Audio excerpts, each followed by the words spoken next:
Wishing everyone a happy Monday. I'm Peter Daneyko of Core Connects. We are very excited to kick off a new edition of our online Core Summits, Emerging Growth. For the next 5 days at 2 p.m. Eastern Standard Time, we'll have 5 one-hour panel discussions with industry leaders, spotlighting the cannabis sector and the ecosystem around capital raises. Our panel discussions will include for the week, what should the entrepreneur about preparation for their offering? What regulations are the best fit for your company? How to attract investors, always super important, and trading in the secondary markets. Today's panel discussion, the starting point, is made up of a group of experts in their respective fields. We have a quarterback in the cannabis sector, as well as a former broker-dealer and financial advisor. We have a lawyer and escrow specialist, and our favorite auditors and tax experts, as well as legal representation. Now to get things started, I'd like to introduce our very own Oscar Jofre, industry authority, crowdfunding author, and our CEO at Core Connects to kick off the week as our moderator for today's session, the starting point. Over to you, Oscar Jofre. All right. Thank you, Peter. Thank you, everyone, and happy Cannabis Week. I mean, I just came back from New York, so I got cannabis going. I've been in Boxborough, Boston, Massachusetts, I should say, an event outside, to then heading out to New York, and now we're back live with our Core Summit event. And I think this particular topic we're going to have, I guarantee you, it's probably the most discussions I had with everyone. I have a great opportunity. I want to get started. But before we do that, I would like if our panelists today could take just a minute or two to introduce themselves. Nate, let's start with you. Sounds good. Excuse me. I am the principal managing attorney over at Crowdfunding Lawyers. We are exclusively securities focused lawyers, everything from the Regulation CF and Regulation D all the way up to Reg A, and even getting our first cannabis deal up registered to the NASDAQ. So the firm started in California, and we've always had a big emphasis in the cannabis industry. So really excited to be here. Fantastic. David.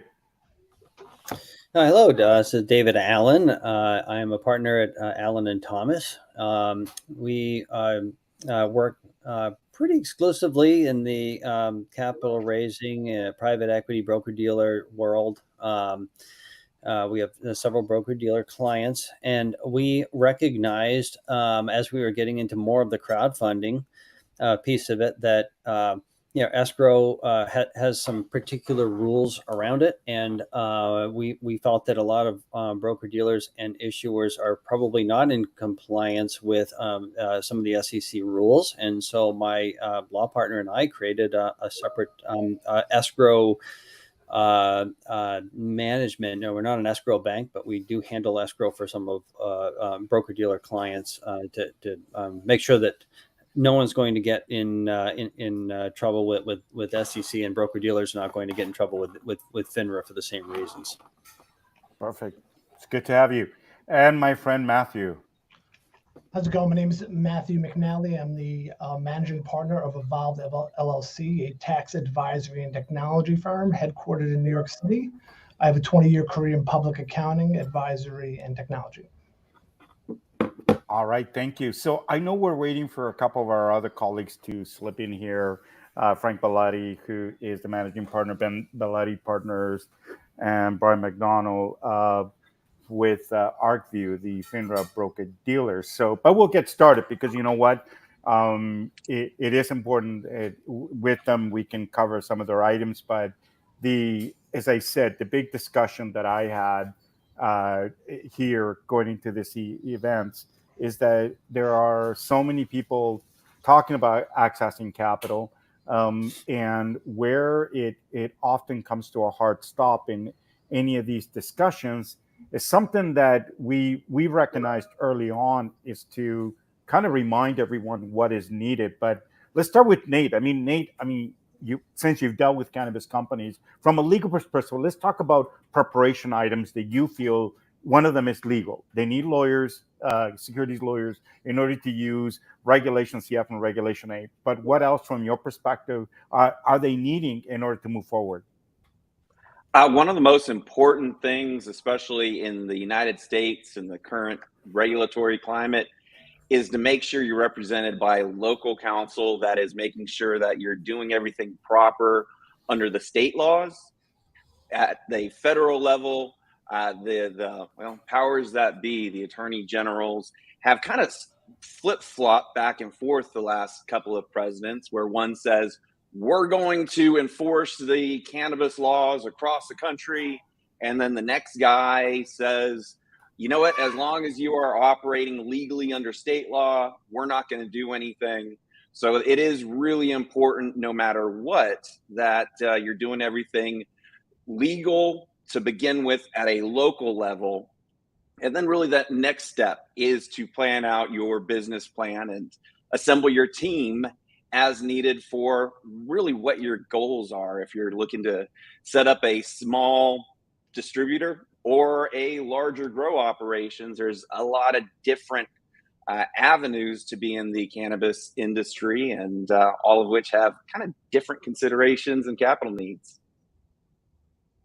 But you brought up an interesting point that actually we don't deal with in other sectors, and I think we need to highlight, and we'll come back to it some more, is and as I tapped into Matthew a little bit on this, you brought up the issue that they need their state lawyer. How big of an impact, before we get too far, how big of an impact is that when they're a cannabis company talking to us, their state lawyer? I mean, they want to raise money. Are you telling me certain states will restrict them from using federally regulated regulations? Well, there are licensing requirements for most of the states in the United States that allow for recreational or medical use. There are also, if you are getting licensed or going through a registration process, there's different types of disclosure of who actually owns and participates and has voting rights in the cannabis industry companies. So it really is important to make sure that even from the get-go, as you're planning through your capital raise, to make sure that whatever the long-term plans are, that you're meeting all of the requirements, because at the end of the day, federal law, to a large extent, kind of guides what we do and what we can for the capital raise, but it really is the local impact of the licensing and the regulations there that may be a limiting factor. Okay, interesting. Okay, because I did hear some of that related to Massachusetts, but we'll come back to it. So Matthew, I mean, obviously from your experience in the field from an audit, besides getting the audited financial statements, as Nate is indicating, there may be some additional state requirement. Anything from the financial side as a company prepares to do its capital raising. I mean, that's the big thing they all want, right? I want access to capital, Regulation ACF, regardless. Do you see anything? Is there anything? Provide us some insight into what the requirements are. Well, it's important to remember that cannabis is still illegal under the under Schedule I Controlled Substance Act, right? So for federal purposes, it's illegal. Only 18 states have legalized it for recreational use, and 37 states for medical reasons. So a lot of the big issues come down to state per state issues and what they allow. And it's not only state by state, it's city by city and county by county. So they could have all different rules in all those different areas that you need to keep abreast of. So in other words, okay, so now I get that. I mean, that's from the usage perspective, but based on, as Nate was indicating, and the capital raising, it could have an effect from a financial point of view. Is there anything that you see hindering that process at all, other than obviously we need audited financial statements for this capital raise, but do you see anything in there? Nothing that's overly concerning. It's just, it's just a level of complexity of dealing with the different jurisdictions. Okay, so that's basically a more reporting requirement based on what they'll have to do financially. And then David, I mean, obviously we have different members that they may be trying to get in here, but we'll speak about the broker dealer here shortly, ArcView Capital. But David, I mean, you're the escrow provider for the cannabis market, and how does that play into what Nate just indicated, that there could be some state? Is there any issues here with the banking side and the services you're providing to companies, or you're letting that flush out itself prior to them coming to you, or do you even consider that? Sure. I actually caught some of your question. I've had some internet issues here. So the 15C 2-4 requires that any funds that are part of a contingent raise to sit in escrow. And what's happening is because of the wide credit card processing on the crowdfunding platforms, not less than 100% of an investor's. And so what we do is, we ask that either the issuers or the broker dealers pre-fund the account so that the investors are immediately reimbursed for the credit. And then we report back to the broker dealers that exactly 100% of each investor is made whole immediately. Sorry. So, okay, I think your internet was cutting in and out there. You mentioned one of the regulations. So what you're saying is that there could be a situation where, because of the regulation, it may require a company to give back the investments back to the investors because of some state regulation, and you are handling that component, or you're overseeing that. Did I get that correctly, or did I misunderstand? No, so what we're doing is we're sort of filling in that piece that's the reporting piece, so that broker dealers and issuers can show that they are in compliance with the SEC rules mandating that 100% of the investor's money is sitting in escrow. So we're not acting as an escrow bank. We're sort of the reconciliation between the bank and the broker dealer and the issuer. And we're also the one that reports or provides the reports if the SEC or FINRA ever came knocking to ask about, show us investors 1 through 10. Where is their money, and is 100% of it sitting there? Okay, so all right, so basically, whatever undertakings that obviously Nate and his firm take, it's just the question that you brought up, Nate, into all of this that caught me by surprise is that I never had considered what. Let me give you a interesting example of. Please. It's a situation that we just recently dealt with. We were working on an investment for a growing operation up in Michigan, and it was to grow. And then, of course, you have the sales side of the operations. Because of the licensing requirements in Michigan, as an example, absolutely everybody that had any interest in this sales side, in the dispensary side of the operations, had to be disclosed, their personal information provided to the state. It would be publicly available. And to invest into a cannabis business, that could be a big hurdle to overcome with passive investors. So for being an example, we were able to structure the entire process where the investors were just putting their name on the dotted line on the real estate side, but it was structured in such a way that there was this TI allowance with the leasing to allow for the sales side to get funded without having to disclose who all of these investors are. 100%, the only reason this structure came together was because of those state licensing requirements. You know what?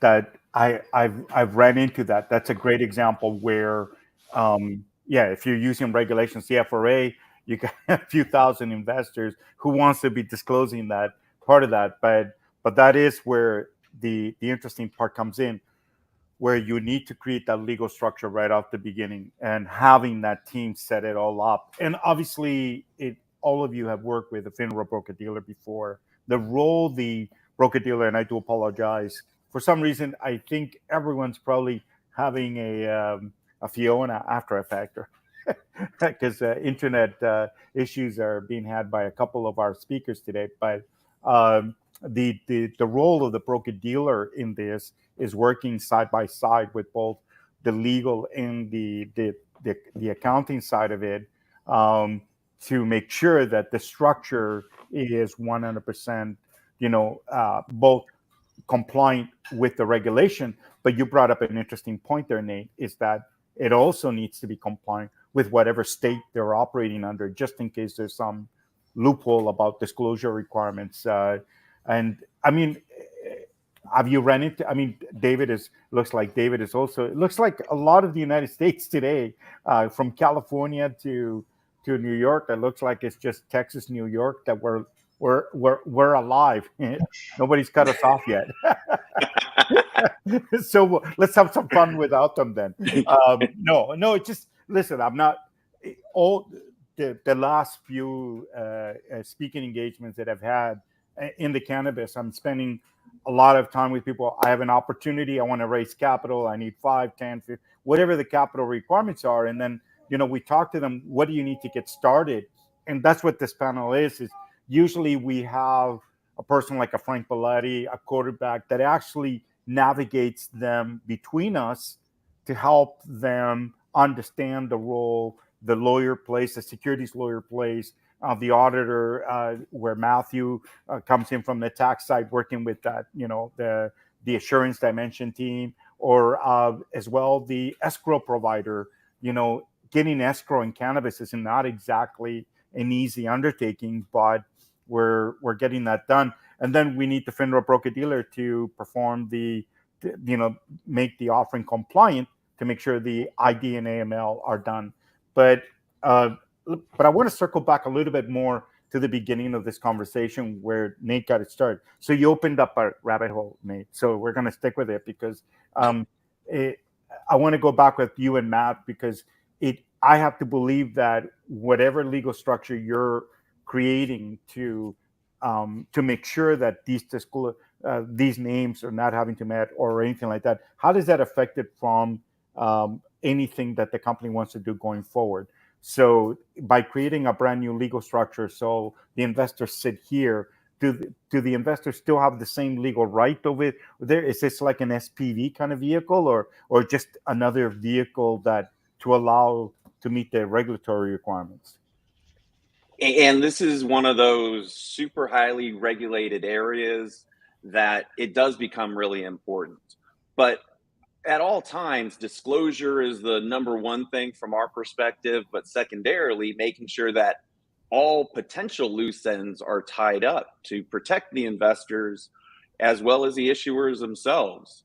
And so, as in the example that I was giving, with where you have some real estate and you have the cannabis operations, there's generally contracts in between the different entities with management, legal contracts that tie everything together, and got to make sure that really, and it's much more heightened in this area, every connection is made consistent with the jurisdiction of the state, the local county, or even the city, all along the way, that we're not doing anything that can put anybody at risk.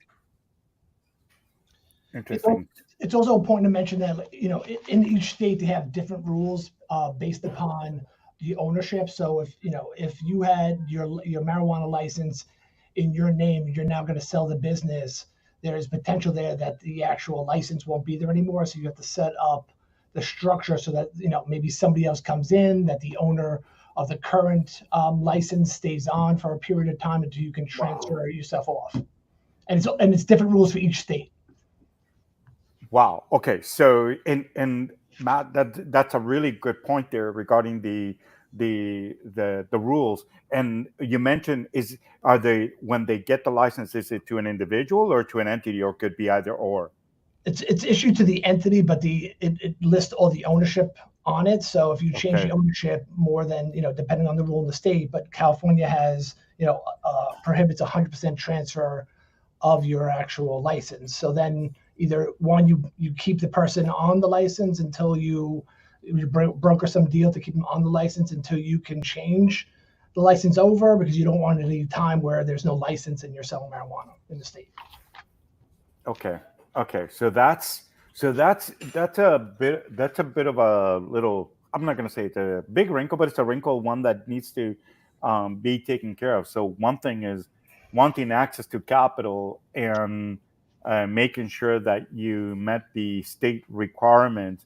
And Nate, I mean, is there ever not a chance where, no matter how great Reg A and Reg CF are as regulations, a company just can't use it, or can they use it, but it's only limited to that state only?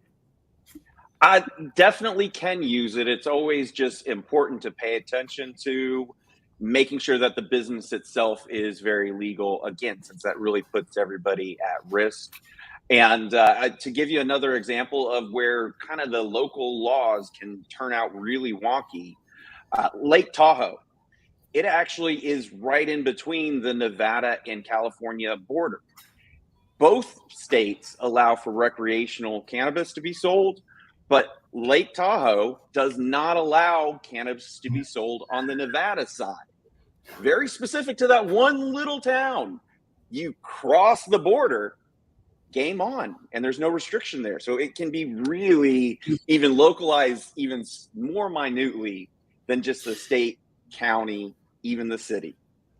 I also want to add that some of the things that even Oscar was just brought up a little while ago, and Nate has been talking about as well, need to be part of risk disclosures in any of the securities offerings. And so, we can talk all day long about properly managing and administering your company, but those risks that are inherent to the cannabis industry need to be disclosed to potential investors, because they need to know what they're getting into. And we've done a lot of due diligence for a lot of companies, cannabis and otherwise.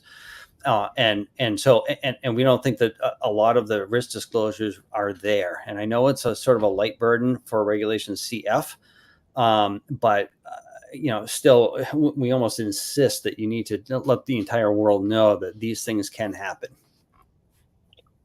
And I got to say, it's really unique in the cannabis space, because you look at the legal industry and every attorney kind of has their own space. It gets to securities, it's a hyper specialized area. Get to securities with a law firm or lawyers that have experience in the cannabis space, you could probably count it on your hands, the guys that have gone through it and understand the risk disclosures and really those risks there. So David's spot on. Yeah, I would just, it's just something I guess I took for granted. I mean, living in Canada, we don't have that. It's all across, but they don't need to make those kind of disclosure. They're not needed. But given that the sensitivity of the fact that it's only legal in certain states, and everybody wants it, I saw a data stat that 91% of adults want cannabis in the United States to be legalized. That's the next step, of course. But the real big issue here is making sure that extra step. And I'm, now that I think about some of the cannabis companies we're working with, I think it's just something to put back in the checklist. Just go double check with your securities, not your securities attorney, but your local attorney.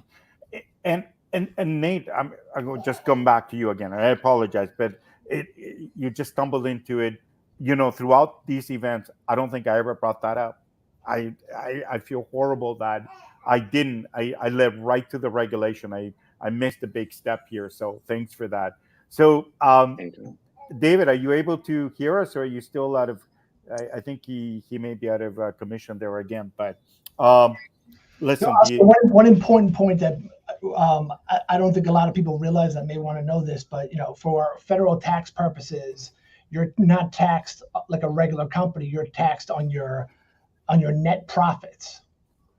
So you don't get the benefit of any expenses, which is very difficult when you're dealing with a company, right? So you have to treat your federal tax return different than your state tax return, and then each state tax return has to be treated differently, per their rules. So it's lots of compliance issues. Wow. So even when it comes to tax season, you pay more. Yeah. So, all So like right. a new business, right? Day one, a new business day one is paying federal income tax because they don't get any benefits of their deductions. Wow. Okay. So that's also so this well actually, man, that brings up an interesting question. Does that make an audit for a company in cannabis? Is it a specialty now within the tax firms, or is it's just like any other tax outside of some of the little quirks So that you mentioned? there's some areas that specialize in it, but it doesn't make it for audit people. It doesn't make it more difficult. It makes it harder for the tax people. The audit Okay. people just do what they do. The tax people, it's difficult because you have to file different rules for each state that you're filing in. And for each state, and therefore, because of that difficulty, it takes a little bit longer than traditional audits normally would take. Correct. Right? Okay. And the returns are highly scrutinized too, so it's a problem. Okay. Has anybody seen any cannabis companies providing dividends? I'm just curious. I mean, you have Daneyko, and how Definitely. and are they and they're with dividends? Are these publicly traded or privately held? If you don't mind me asking, I mean, we don't need to Private. provide private. Okay, so the private ones are finding ways to bring their investors. No, just I kind of brought this up because Matt and I have been talking. Matt is an auditor, but he also found a way to, in particular with companies who are bringing a large set of investors out in Reg A, Reg CF, and want to offer a dividend as another form. Because if I get this correctly, Nate, they can be a debt holder but not an equity holder. Is that why? We've structured quite a few of these deals as debt plays where it's really real estate based, and traditionally in the cannabis area, because it was so highly scrutinized by, cut out of the Federal Reserve systems, most banks wouldn't even touch it. It's only much more recently that FinCEN, which is kind of the overriding, hey, if they're going to cause problems in the banking world, FinCEN is kind of the criminal investigative unit that works with the at the federal level. And it's been more recent that they've said, well, as long as you're abiding by state laws, we're not going to expend the money to go after the cannabis industry players. So it's a much more recent. Traditionally, over the years, we've just done as much as possible through the real estate. And then, of course, you've got leases, you've got secured debts, and those have been paying out very well over the years. Yeah, no, I'm actually so finally maybe that a cleaner way for a company is a debt instrument that pays out a dividend. And Matt, this leads into you. I mean, your company's leading the way in delivering K1s digitally now, so you can disseminate that into thousands and thousands of individuals.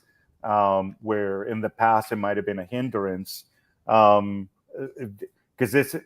people look at things, capital raising, from the perspective of how much is it going to cost me before I need the capital, after the fact, and what work do I need to do. So I guess this is a question for you, Nate. Is it easier to do a debt versus equity if they came from one of those states that there's going to be additional hurdles when a company needs to access capital? I always think it's funny because at the end of the day, when it comes to the securities, debt and equity, in terms of the process, the disclosure requirements, how it operates, really is the same until it gets, into the operations, where a debt you have to pay or you're in default. And generally with equity, you're not in default if there's not a dividend. So there is more flexibility. At the end of the day, maybe it is easier to sell as a debt because of more of a priority position, but not always, because you often are capped at that interest rate versus having the upside of, it's a cash lucrative industry to be in. There's great reasons to want to be in the profit side versus the debt holding side. Well, I was just going to say that but the profit side may have hurdles, as you indicated, where, for whatever reason, the state may prohibit, or I guess maybe it's something we've never tried in capital raising. If you elect to invest in this company, you elect to have your name listed. Do you know what I mean? You have to be seen. And I think the community at large, people who invest in cannabis, are pretty well already out there. But I guess that's another option that companies can consider. I mean, at the end of the day, I think the most important thing, I think what we're starting to realize now is, so the process is, once again, just reminding everyone that even though no matter how lucrative the market is, which it is right now for cannabis, companies need to take steps to make sure they're doing it compliantly, both from the operational side of their business, back to what Matt said and Nate, when it comes to licensing. But after that part, it's easy to kind of pick which regulation, depending on the capital raise. And as Nate, you just explained, it from a regular's perspective, debt or equity, you're still going to have to do the same filing, same requirement. It's just what it allows you from over here. Picking both your heads, I mean, from your experience, Matt, what have you seen that were companies in the cannabis space, or you've heard that from an accounting perspective, have failed to understand when they come to get ready for capital raising? I mean, generally that, the amount of regulations that are involved in doing all the work, they cannot grasp the amount of, it's a lot different than opening up a mom and pop shop that sells doodads compared to cannabis. You have to file massive regulations. You have to be insanely compliant. You're extra scrutinized by the IRS in all the states because they want to see your books, and they know you're very profitable, so they know that you have deep pockets. Okay.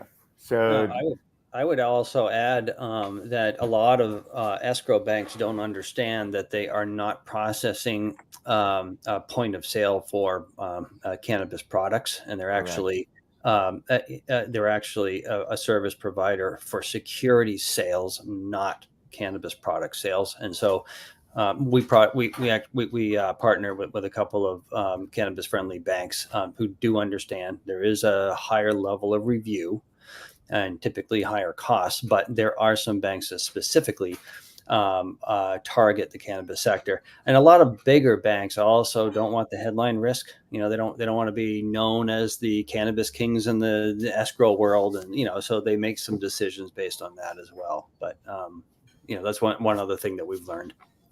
Yeah, it's a good point. Thanks, David. I know your internet in the number 4 economy in the world is not so good today. Hey, had to throw that one in there. That's what happens when you got the best economy in the world. The power, the internet is just slowing you down. This must be shopping time, 2:39 Eastern Standard Time. All right, and Nate, since you've done a few, I'll let you start with yours first, but tell us some of the things that you ran into when they come to you, that you're seeing the shortfall, as for the ones that are listening in today, what they can do to prepare themselves when they speak to Nate. Anybody that comes to work with us, we really want to take our time to get to know the client and their business and really kind of their plans going forward. When it comes to doing any securities offering, it's a very technical industry. Raising capital requires you to think through so much more than being a farmer and growing something or opening up a shop and selling something. You have to think about the minute details of when are you going to do reporting? How are you going to do banking? Where are you going to do banking? Dealing with the taxes and on and on. So that's where kind of really what people are lacking is thinking through 100% of everything, because this is one of those few times that people have to do that before they ever get started. Yeah, you also have to be meticulous with your books and records. Every record has to be detailed. You really have to keep track of every little thing, more than any other company, I would say. Yeah, and that's what I keep hearing, listening to the both of you in particular.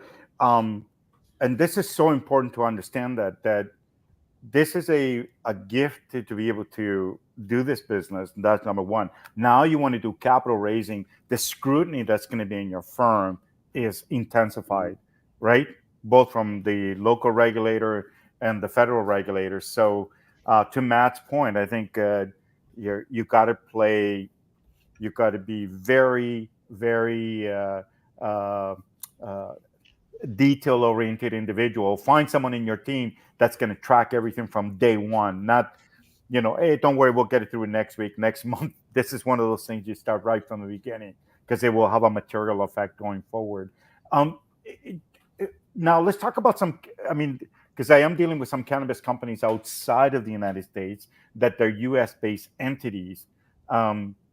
Have you seen anything, Nate, from that perspective that would, U.S. company, of course, but their properties are in Africa or in the Caribbean, because we're starting to see Canada and South America. How does that play out from a legal perspective? It actually makes it a whole lot easier because there's a whole lot less of that localized regulations to even worry about. And there have been foreign stocks trading on the stock exchanges in the United States dealing in the cannabis area for a long time. It is definitely a red flag that the SEC is diving even deeper into to make sure everything's disclosed and being done properly. But at the end of the day, doing it offshore where it's less highly regulated or just legal is a whole lot easier to deal with than in these highly regulated states, which is basically the United States. Wow, that's really interesting, because most people would think because their property is in somewhere else, and I just had a call with someone there, their property is in Africa, and they go, Oscar, I think it's tougher, but it's rather interesting to hear it from this end. And Matt, from an accounting, do you see anything there when the property is foreign? Bookkeeping all aside, you have to be meticulous, but anything that you could see? Well, yeah, you have additional foreign filings depending on ownership and where you're doing business. You might have country local, city local in that country as well. So that's a lot to deal with. Nate, I actually have a question. Does the FDA get involved in considering that it's foreign, being grown in a foreign nation coming across? Does the FDA get involved or no? It just depends on where it's getting sold at. Okay. I mean, if it's, and this does really make a big difference, Oscar, to your point, in is there enough of a nexus with the United States that Regulation CF or Regulation A is actually available? Or, of course, in Canada, there does need to be that US-based connection more than just filing the entity. So that would be an important thing to look into. But in terms of the FDA, there is very little likelihood that any of the foreign operations is shipping cannabis to the United States. So I don't think the FDA would ever get involved with that one. Yeah, I mean, look, in mining, traditional mining, right, or oil and gas, the company could be out of the United States. You got your management team, sales team, but your operations are in Africa or in Asia, Completely. and then you're selling to Canadians. That's right, we buy oil. We have so much of it that we like to buy some more. But no, but this is in cannabis. I think this is the other part. I think we're getting very nationalistic in the way it operates. You could have a very fruitful business, and I'm running into a lot of them. Their operations are in other countries, and they're selling to Europeans and they're selling to Canadians. In fact, they're not selling anything in their local region because it's prohibited, but the other sides do allow it. So I think Nate nailed it from that perspective. I know, David, you're there. From the escrow side, obviously, escrow plays an important role, everyone, just so you know, in particular when you're dealing with Regulation CF and Regulation A+. This has been a real issue for cannabis companies, having to be paid enormous fees just because they were cannabis, as we all alluded to, finding a banking partner. But obviously, David and his partner, Natalie, have found a really simple way of solving that problem. David, from what you've heard here, I mean, for you as a provider sitting in the middle, are any of these things taken in consideration or does it really matter to you as long as the companies follow Reg A, Reg CF, or Reg D when they're capital raising? So yeah, when they're capital raising, you're asking specifically about how escrow works in the cannabis industry and what limitations are there. Correct. What limitation would you have, if any, right? Well, there are. So we partner with a lot of different banks, but for a cannabis company that needs an escrow account, we have to go through certain banks that are cannabis friendly, and they do charge more. And part of it is just because they can, because nobody else wants to deal with cannabis companies. And part of it is there is an additional review. There's a tier 1, tier 2, and tier 3 review. So even if you're selling securities in a cannabis company, there's still a higher heightened review of the accounts. And so some of it is justified, but not all of it. And so we've sort of broken down where those additional fees are coming from, and we've negotiated some pretty good rates for cannabis companies. But you're right. I think a lot of the banks that will allow cannabis companies know that they sort of have them over a barrel, and they will charge horrendous fees. That's just a reality of it. This is sort of like the Wild West. It's getting there to be a little bit more of a mainstream type of industry, but until that happens, I think a lot of the banks sort of see a target. Make a little money before it's too late. Yeah. Okay, so all right. Well, I mean, look, I know I think the technical difficulties for our other counterparts. It didn't change the subject matter, really. The starting point, I think, in this particular subject matter, of all the different types of sectors we've dealt with, this one's got a little bit of a bump that needs to cross before anything about money raising comes in. We know they need capital. That's not the issue. The issue here, though, is that anybody can give you advice on the regulations. But as Nate said it, you need to bring Nate along with your state lawyer to bring them together to come up with a way that does it compliantly in both ways. Otherwise, you're just spinning your circles and getting nowhere because, this just, for me, it's just, I love these talks because, it's like everything else. You keep learning something new every day and you pass it on. And this is one of those things that I don't know why I didn't think of it at the beginning. I should have, because we dealt with it in Canada in the early days, who couldn't do what. I guess it's just, we've had such a free market with this that you don't think about it anymore, but we got to go back to it. All right. So in closing, I mean, let's start with you, David. Good reminders from an escrow, what you would like companies that already gone through the legal and the audit component from an escrow to be prepared when creating their escrow account. Well, two things, and one of them is cannabis specific, and the other one is just capital raising specific. We think that the SEC is going to be coming down pretty hard on issuers and broker dealers for not complying with the SEC rules, and that's across the entire crowdfunding industry. But for cannabis, they need to be prepared that they are looked at the same way as other industries like gambling or guns and any of those other very sensitive type topics. And so, even though cannabis is becoming more mainstream in the U.S. And even if at the federal level it all gets approved, I think for quite some time the general public is still going to look at it as sort of a taboo or the same way as gambling or guns or tobacco or any other type of issuance. So I don't know that the lessening of any of the regulations is going to help tremendously. So when it comes time to find an escrow bank that's actually willing to work with that issuer. So that's just you might want to start early too to find your escrow bank. So. No, that's a good point. We've had many companies where they started the escrow late and then they couldn't launch. All right, Matthew. No, I would suggest anybody looking to who started a cannabis firm or looking for capital, that you really work with an accounting firm that understands both the startup area, the Reg A area, and the cannabis area. Nate? I tell most of our clients all we need to start with is a dream and some drive. When it does come to cannabis, there's a lot more planning behind it. So I can point people in the right direction, but at the end of the day, it's going to come down to planning, really beginning to end, capital to success of what it takes to be successful. And it's really going to be regulations, licensing, and everything at the local level. No, that and that's on the U.S. side, and I know we got some people here that are from Canada and how they can use the regulations getting started.